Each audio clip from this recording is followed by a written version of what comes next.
Welcome to part two of my discussion with Yves Caseau, the Chief Digital and Information Officer of Michelin. We continue our discussion about AI and how Michelin is using AI to achieve increased profitability and improve the quality of every aspect of its operations. Here in part two, we'll discuss, among other things, how Yves and his team have achieved proficiency in AI agents, Claude Sonnet 3.5, data quality, data lakes, and data continuity. About two-thirds of the way through the conversation, Yves also talks about how he's helping his senior leadership colleagues to model geopolitics and thinking about how the future is going to unfold and what that means for Michelin. He ends this discussion by sharing his top three goals for 2025. How long does it take for people to become proficient? And how are you training? What kind of training are you giving them? Are you hiring people who are already knowledgeable? We are doing both. We are doing both. And what we found is that we have many kinds of AI, and there is almost an answer for each kind. That is, we find that using LLM, once you master the API, you have access to the OpenAI services proper way. You create the RAG algorithm, and you give that tool, which is take your documents, put them in that box, and learn how to prompt and create agents that will automate some of the things you are doing by hand. We have very surprising, very positive stories where a month of training is all it takes. You take someone who is a good accountant or someone with tax expertise, people who they are not experts, they are not IT experts, they are not AI experts, but they have a good brain. They are there. And you give them the tools, and they are able to create value in a month, from zero to creating millions of value. So that's my best story. My most complicated story is we are trying to fine-tune those adaptive processes using combination of reinforcement learning and deep learning. And here we have smart engineers. They have a couple of years of experience, usually either from their engineering school or their first jobs. And they are all very excited. We do a first POC, and it looks very good, and it's not robust enough, unfortunately. And this is where you really need people who have experience. You find that the curse of machine learning, that is overfitting, focusing too quickly on the quick wins, and finding that as soon as you move from data from one factory to another, it's no longer robust. And it's very good to have a portfolio, because we have as many extremely exciting stories where we may save money quickly, and disappointing stories where after 3 months we were very excited saying we're going to save the world with AI, and a year or two later we are still trying to change to find something that is robust enough. So not everything is easy. I'm trying to invest critical mass of talents in computer vision and reinforcement learning, saying if we want to run our processes through AI, we need people. We need to gain that experience, and probably it takes a couple of years for someone to train an adaptive smart control algorithm that is infused with AI and that is robust. But it's a good skill to learn. That is, it's hard for us. It's hard for our competitors. It's hard for everybody. So once you have that skill, it's something that is good. So what about yourself? What is your process for learning about AI? That's a very interesting question. I play a lot with LLM, and mostly for producing software, because that's something that I know of and I have some experience. So I remember 2 years ago, I started to read and I said, I have to play. And as soon as I started playing, I decided I probably spent like 20% of my bandwidth was making experiments, learning, to get first-hand experience. Then I did something very interesting 2 years ago. I took a collection of puzzles from my old age of operations research, like 10 problems which are not very hard, but I would say hard as programming problems. And I started to play with Gemini, GPT, so 3, 4, and so on. So at first, they were doing very poorly. So it was also to understand what hallucination looked like. Okay, so it was more for my culture to see when you break those models, how do they break. Then we started to see chain of thought, so the capacity for those models to break your questions into smaller questions and do a decent job. Then I started to notice the fact that the model was smart enough to notice that those were combinatorial problems that were hard to solve. And they started to generate Python code. Instead of trying to answer, okay, they got much better.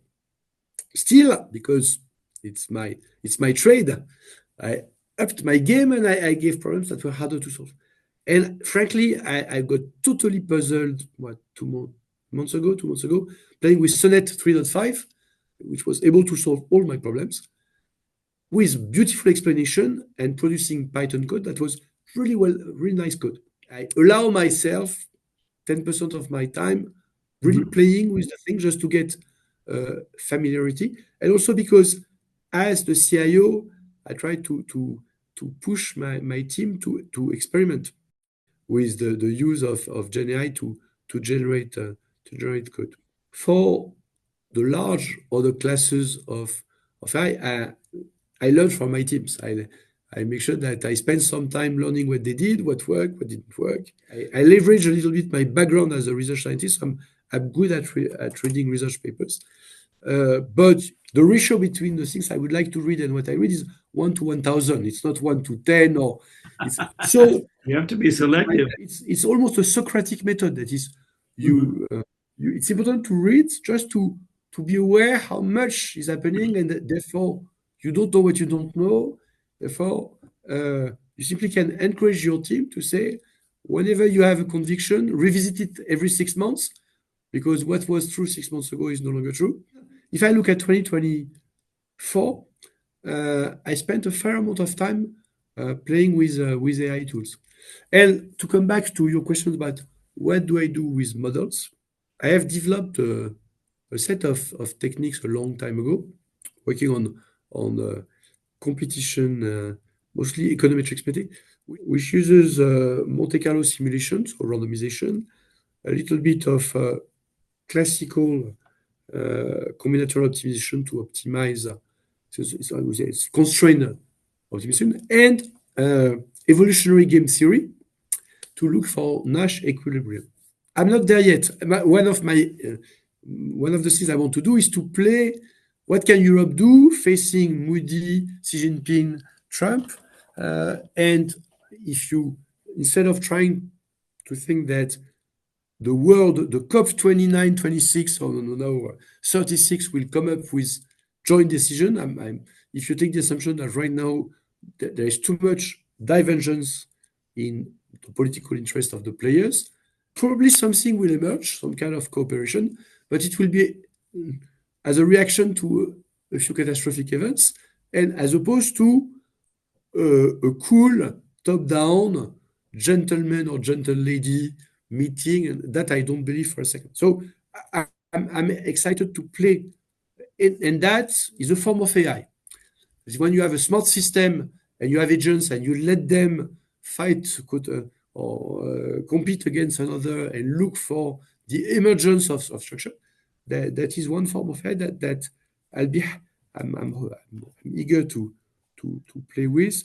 Frankly, if you look at what I said to you, I've worked more on the modeling part and what I trying to make sure that what I call the known unknown, that is making sure that when you have a model, there are so many things that you don't know. And frankly, reading your book was pure delight. It was a pure delight for me, because first you start with like the 100 pages about the systemic analysis, which is a blueprint of what I'm doing. Out of the 8 key questions or key that you propose, I try to look at 5 to 6, but it's already it's a good coverage. And I look at all the dependencies, and the goal of the model is to have a toolbox where you can experiment your wits and your guts and say, okay, if we do that and that and that, what happens and how do the player react? My goal is to build a serious game, and I'm sure that if I come to the point of building a serious game, I can really reread your book, and it can give me ways to give some meat to because there is the mind aspect and there is the gut aspect. There is the fact that because what I really liked about your scenarios is that they take you to the at the gut level there, especially when you work for a large company like Michelin. Many of those questions we they are in front of us. What we do with Taiwan, what we do with the supply chain flows, what we do with the different energy scenarios, the geopolitics. Do we have one Michelin, which is a worldwide organization, or are we going to evolve as Michelin as a federation of regional organizations which are modular and that can survive? We learned a lot in Russia. Russia was a nightmare for us. We had been in Russia since 1910, something like this, so long time ago. And in Russia, we were manufacturing cool things that we are selling elsewhere, and we are selling a lot of tires in Russia that we are manufacturing in other countries. So it was the worst possible scenario for us. So we learned the hard way, playing the what if game, and trust to it. It's part of what we're trying to do at Michelin. We're working a lot right now on adaptation. That is okay. It's very clear that there will be the amount of warming from 2 to 3. Don't know exactly where, but it will not be less than 2. And even if you're optimistic and you think that, I do think that it will not be, at least for this century, 4 or more. But if it's between 2.5 and 4 and 3, it's very distributed. That's what I explained. So you can have lots of different crises everywhere, and we have to prepare for that at Michelin. A factory is a place where it's very hot. We are curing tires. So if you have a heat wave in Indonesia, for instance, people will not go to the factory for 50 days, 100 days. How will we react? If there is not enough water to cool down, we will be asked to stop the factories for a couple of months, and so on and so on. So we are working on the adaptation scenario a lot. So do you engage with your colleagues in looking at the models and looking at them together and thinking about them? Like, are they involved in playing with variables themselves and discussing it and coming up with scenarios? I'm not there yet. The model now is in good shape, so I was invited twice to discuss with my colleagues, and they looked a little bit at the outcome. And there is this model from MIT called En-ROADS, which is a kind of cool user interface. And I figured that's exactly what I should do for my colleagues so that they can play. The model today is a little bit it's too geeky. That is, I have the equations, I have the code, you can play with the code, but still it's a little geeky. And when I looked at the En-ROADS, the MIT model, I said, that's exactly what I should do. So that's what my plan next year. I've already started to discuss with the colleagues who are in charge of risk and adaptation, because we share our lecture notes. We say, okay, this is the type of scenario that are likely, which are the one that probably less likely.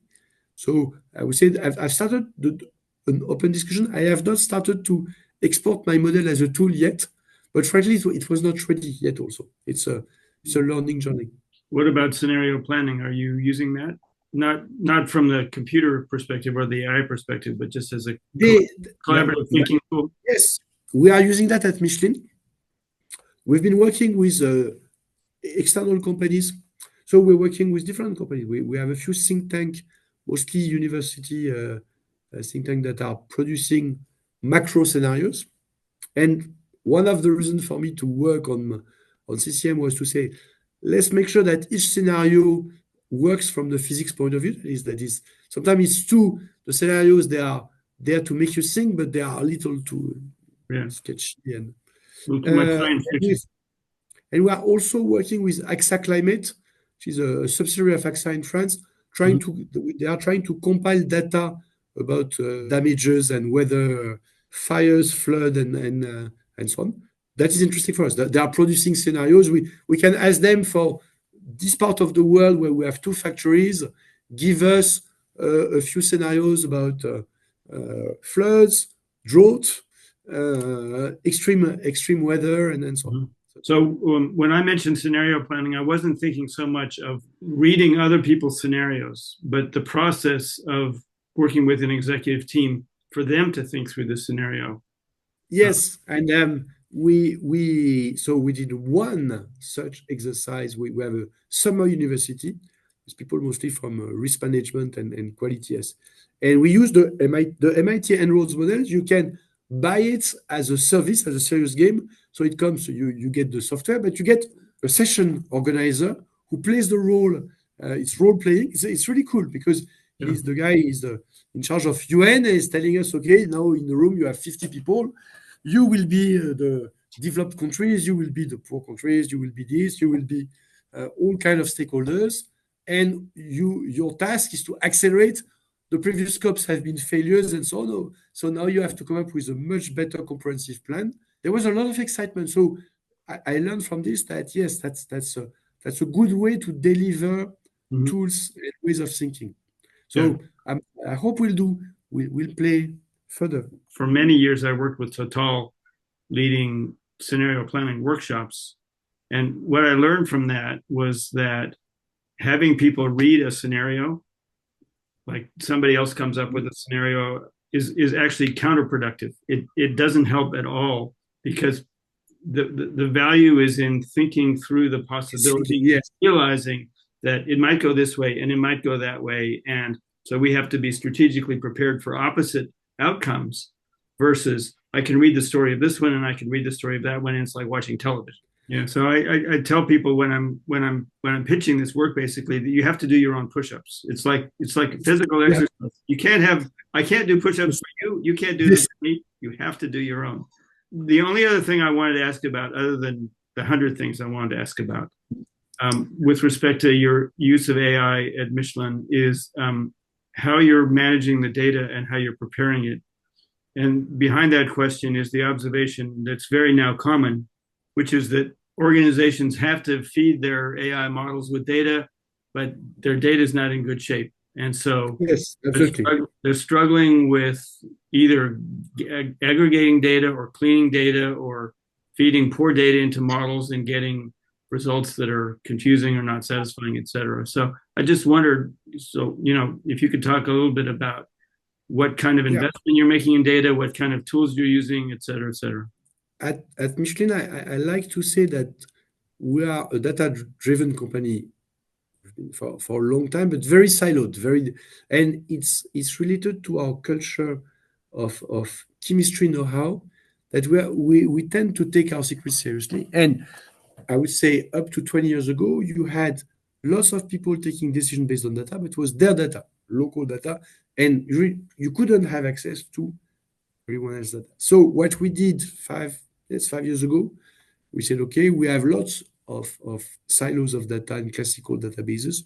Let's build a few large data lakes on Azure, on the cloud.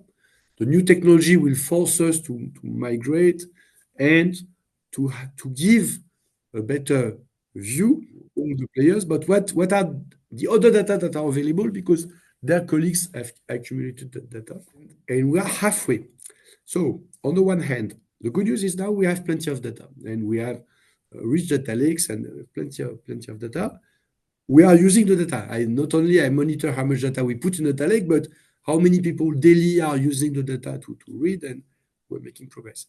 However, that's good. What is more difficult is it's easy to create data stores in the cloud. And we're trying to promote data products. That is, not only we have data, but we have someone who is responsible for that data. So if you should create data pipelines and data meshes, as we call them, so that you reuse as much data as possible. Then you add your own, but you avoid sort of duplicating because then you have synchronization issues Yeah. everywhere. Yep. And we find that we have two problems. We are large, so and people are not used at all to consider themselves as editors of data products or something that there are other customers in the company for the data that they have. So say, you really want my data? Sure, you can use it. Good luck. As opposed, and that doesn't work. Yes. And the other thing is we are working hard on digital continuity. We say, okay, we would like to follow the data from cradle to grave, from the early phase of R&D down to at the end service and solution and the end of life. And in our multiple silos, very often, when we move the data from one place to another, it loses some information, it gets new one, which is not. So the digital continuity is a journey. We are more mature because now we've identified some problems. It's going to be complicated. We are spending a lot of effort for inside the ORD, that is our R&D department, to make sure that we have one PLM platform and that we have a pivot models and that although there are silos a little bit everywhere, at least we can share. But as soon as we move into the manufacturing world, we have 70 factories with their own history. You have different format because you have different robots, different production systems that we buy. In the past, it used to be all done by Michelin. Today, it's half-half. Half of our systems, they are Michelin owned and manufactured. The other half, they are manufactured by Rockwell, by Siemens, and so on. And they are not exactly the same. So we are the process of making sure that if I have a recipe for insights for manufacturing in one factory, I can deploy it elsewhere based on template and pivot model and so on. It's what we're working on right now. And if you ask me, probably we have 2-3 more years of work before we are happy, and probably 10 more years before it's perfect. But perfection is I would be retired far before we're perfect. But at least to have something where we can really show that we can propagate easily. We have some hard work in front of us. What we're trying to do right now is to invest in automation of data quality control. If you only rely on human, and as you said, somebody complains because at some point some BI we used to work doesn't work anymore because some format has changed. That's very painful and it's very. So we need to automate that. Same thing. It's the beginning. I think I would say, in terms of automation of data quality control, probably are doing 10% of what we should be doing. It's also a long journey. What are the main tools that you're using for your data lake and for your consistency and quality control?